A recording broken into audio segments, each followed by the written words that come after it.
Скажи словами, тут там написано. زما ماشومان پوهیږي چې زه HIV لرم.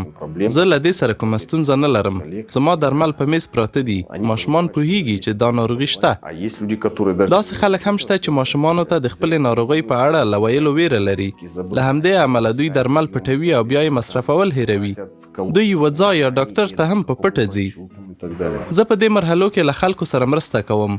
زه دوی ته په دې حالت کې مشوره ورکوم څه وکولای شي هغه څه وکړي چې د دوی د ژوند لپاره مهم دي. دا چې چیرته کومې پوښتنې وکړي او څنګه د درملنې سند ترلاسه کړي. Как получить временную страховку. بل ټکی دا دی چې سړی ډاکټر ومومي.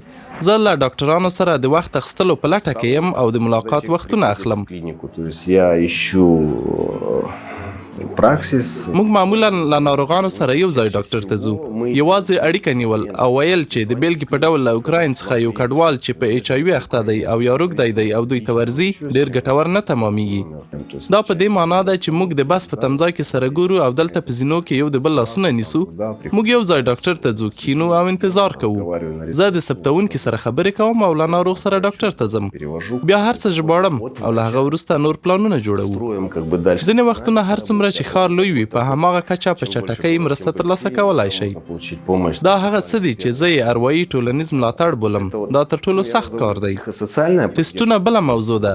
د برلین د مرستې مرکز او د ایډز د مرستې ټول دفترونه دا کار کوي. بیا پایله تاسو ته لیږل کیږي او یا کولی شئ په خپله یې واخلئ. هیڅوک به هیڅکله د ټسټ په پایله خبر نشي.